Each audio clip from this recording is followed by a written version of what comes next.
अस्सलाम वालेकुम नाज़रीन, मैं हूं आसिम खान और आप देख रहे हैं BBN चैनल। आइए देखते हैं आज की टॉप 10 न्यूज़।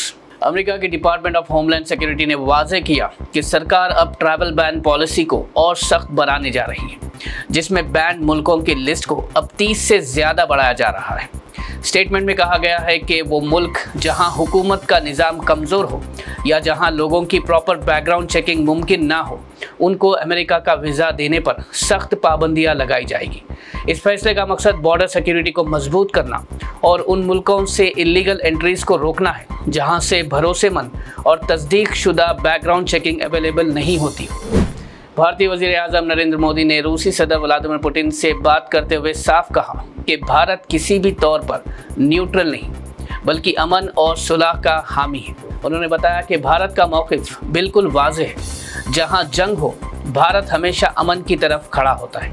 पीएम मोदी ने जोर दिया कि यूक्रेन कॉन्फ्लिक्ट का हल सिर्फ गुफ्तगू, डी एस्केलेशन और इंसानी बुनियादियों पर लिए गए फैसलों से ही निकल सकता है। इसलिए भारत हर वो कोशिश को सपोर्ट करेगा जो अमन की तरफ ले जाए। रूसी सदर पुतिन से दिल्ली में हुई मुलाकात के बाद पीएम मोदी ने कहा कि भारत और रशिया की दोस्ती बढ़ते हुए आलमी मसाइल को बेहतर तौर पर सामना करने में दोनों मुल्कों की मदद करेगी और कहा कि ये भरोसा ही रिश्तों को मजबूत बनाता है। पुतिन ने इस प्रेस मीट में यकीन दिलाया कि रशिया तेल, गैस और एनर्जी सप्लाईज भारत को मुसलसल और बेरुकावट देता रहेगा, क्योंकि दोनों मुल्कों का ताल्लुक बरसों पुराना और मुस्तहकम है। यूनियन मिनिस्टर किरण रिजिजू ने कहा कि कुछ जगहों पर उम्मीद पोर्टल धीमा चलने और डॉक्यूमेंट्स की कमी की वजह से लोगों को दुश्वारी पेश आई है।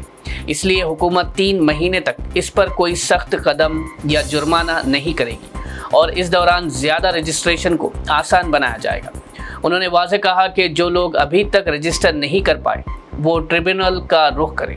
अगर किसी की रजिस्ट्रेशन जायज़ वजह से कैंसिल हुई हो तो ट्रिब्यूनल्स उन्हें मज़ीद 6 महीने का वक्त दे सकता है। आम आदमी पार्टी लीडर राघव चड्ढा ने पार्लियामेंट में 10 मिनट्स डिलीवरी सर्विस पर सख्त तनकीद करते हुए कहा कि ये काम करने वाले लोग रोबोट्स नहीं बल्कि किसी के बाप, पति, बेटे या भाई हैं और उनकी भी इंसानी हुकूक और ज़िंदगी की हिफाजत ज़रूरी है। उन्होंने कहा कि कंपनीज जब इस कदर कम वक्त में डिलीवरी का प्रेशर डालती है तो ये मजदूरी से ज़्यादा जुल्म की शक्ल इख्तियार कर लेता है। राघव चड्ढा ने पार्लियामेंट में मुतालबा किया कि 10 मिनट्स डिलीवरी का ये निज़ाम फ़ौरन बंद किया जाए। केरला के वज़ीर आला पी विजयन ने मीडिया से बात करते हुए कहा कि जमात इस्लामी का रवैया कुछ हिंदुत्व ग्रुप्स जैसा है, क्योंकि दोनों ही सोसाइटी में तासुब और तकसीम पैदा करते हैं।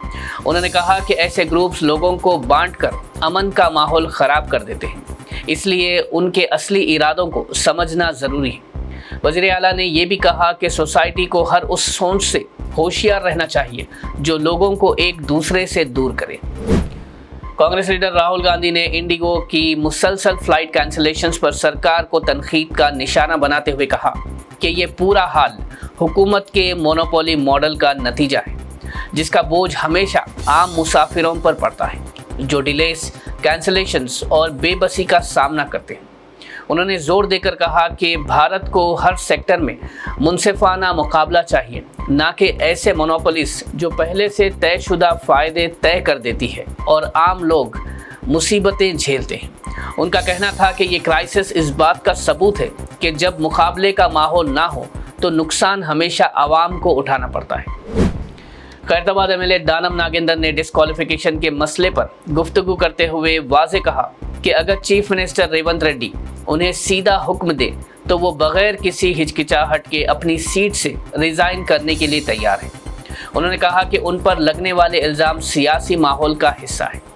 दानम नागेंद्र ने कहा कि वो पहले ही अपनी पार्टी डिफेक्शन से मुतालिक अर्जी सुप्रीम कोर्ट में दाखिल कर चुके हैं और ये केस अभी तक सुप्रीम कोर्ट में भी पेंडिंग है और असेंबली स्पीकर के पास भी मौजूद है। बीआरएस वर्किंग प्रेसिडेंट केटीआर ने साई ईश्वर के सेल्फ इमोलेशन पर शदीद अफसोस का इजहार करते हुए कहा कि ये वफात सिर्फ एक सुसाइड नहीं बल्कि हुकूमत के फैसलों का नतीजा है, जिन्होंने नौजवानों को मायूसी में ढकेल दिया। केटीआर ने कहा कि पंचायत इलेक्शन में हुकूमत ने 42% बीसी रिजर्वेशन को 17% तक गिरा दिया, जिसे साई ईश्वर बर्दाश्त ना कर सका और ऐसा कदम उठाने पर मजबूर हुआ। केटीआर ने हुकूमत से डिमांड किया कि साय ईश्वर के घर वालों को 50 लाख रुपए का एक्स ग्रेशिया दिया जाए ताकि उनकी मुश्किल घड़ी में कम से कम माली मदद पहुंच सके। हैदराबाद के राजीव गांधी एयरपोर्ट पर दुबई से आने वाली एमिरेट्स फ्लाइट को बॉम्ब थ्रेट का ईमेल मिला, लेकिन फ्लाइट सेफली लैंड कर गई। मुसाफिरों को सेफ जोन में शिफ्ट किया गया और bomb disposal squad, sniffer dogs और फायर ब्रिगेड को अलर्ट किया गया। एयरपोर्ट पर फुल सिक्योरिटी अलर्ट जारी है और अब तक कोई सस्पिशियस चीज़ नहीं मिली। ये कदम मुसाफिरों की सेफ्टी और एयरपोर्ट सिक्योरिटी को इंश्योर करने के लिए उठाए गए हैं। नाज़रीन, ये थी आज की टॉप 10 न्यूज़। देखते रहिए BBN चैनल। मुझे दीजिए इजाज़त। अल्लाह हाफिज़।